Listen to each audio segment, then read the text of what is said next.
Okay, so here are 5 reasons why you should vote pro-life this election. Number 5, your tax dollars have been going to waste for a decade. Millions of taxpayer dollars have been going towards crazy pro-abortion organizations for years. And yes, I mean crazy. For example, Conservative MP Garnet Jenness caught Liberal Cabinet Minister Chrystia Freeland in a lie during a Foreign Affairs Committee meeting, exposing the fact that Liberals have been giving tens of millions of dollars, over 60 million, to pro-abortion organizations like Marie Stopes International, who have publicly admitted that they do abortions in countries where it's illegal. The group Action Canada for Sexual Health and Rights annual report in 2024 revealed that they helped a 19-year-old immigrant receive a late-term abortion through their organization. She was 24 weeks pregnant. The Canadian Medical Association defines late-term abortion as any abortion after 20 weeks. This group receives roughly $500,000 every year in government grants. Number 4, pro-life MPs are the only ones to stand up for murdered women in Canada. A jury recently found Ontario man Wazir Ghafoor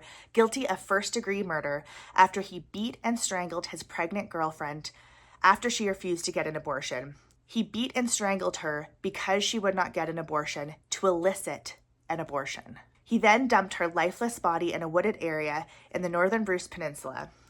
Christine Yadram was a 36-year-old mother of 3 who was 6 months pregnant. Conservative MP Kathy Wagenthal put forward Bill C-311, which called on harsher penalties for criminals who harm or kill pregnant women. But the Liberals and the NDP defeated the bill. These crimes happen more than you think, and there are 2 victims.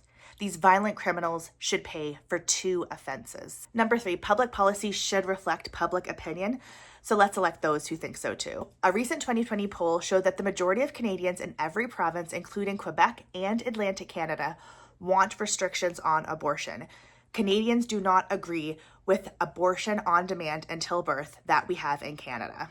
Although some abortion clinics don't do abortions past 13 weeks or 24 weeks, if you still want a late-term abortion, they easily and readily refer you to the hospital to get an induction after they've injected the fetal heartbeat so it stops beating. Not to mention that the majority of Canadians are against sex-selective abortion.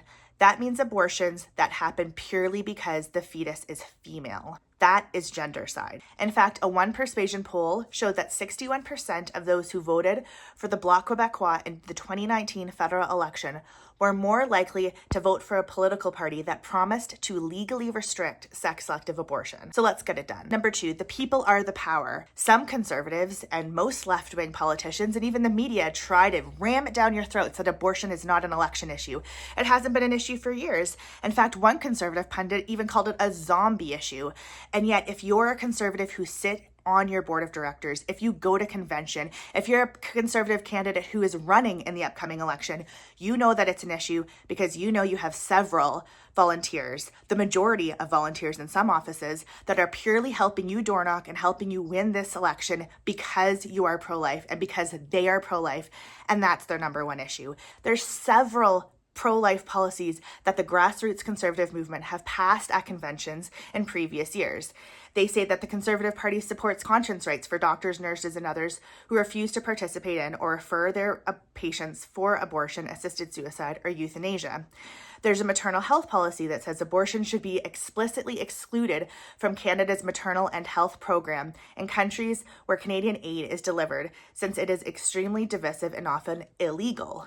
It says that we condemn discrimination against girls through gender selection abortion. It says we protect legislation to ensure that any child born alive shall receive the full benefits of life. It also talks about free votes, which is arguably one of the most important policies in the Conservative Handbook. Pierre Poilievre can't actually make the promise that no pro-life legislation will ever pass because he has to guarantee that the Conservative Party, the cabinet, the government, and the backbench MPs all have free votes on matters of conscience. And if a backbench MP, or any MP for that matter, wants to put forward a pro-life bill or motion, then there must be a free vote that comes with it. A couple of years ago, nobody wanted to talk about gender identity in schools or how it affects children. All it took was one politician to bring it up, and then conservative premiers across the country followed, which meant that multiple policies followed from it. And in fact, if you juxtapose how Pierre Poilievre talked about gender identity in schools 1 week to after all the premiers put forward their policies, it was extremely different.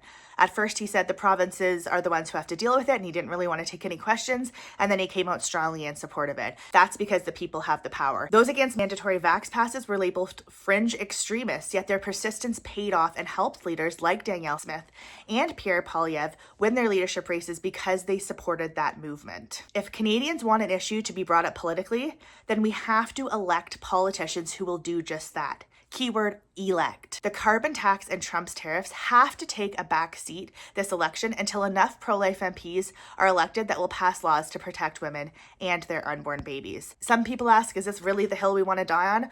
Well, it's the hill that unborn babies die on every single year, so it should at least be in our top 5. And number 1, it's the right thing to do. Each election since 2019, pro-life Canadians have been able to increase the number of pro-life politicians in the House of Commons. Make sure this election is the same. Defending mothers and their unborn children will always be the right thing to do, and we have to be their voice because no one else will. Voting pro-life this election and every election is the right thing to do. By joining right now, you will receive our voter recommendation as to who your pro-life candidate is in your riding, along with party comparisons, so you can make an educated decision this election. Don't forget, vote pro-life first.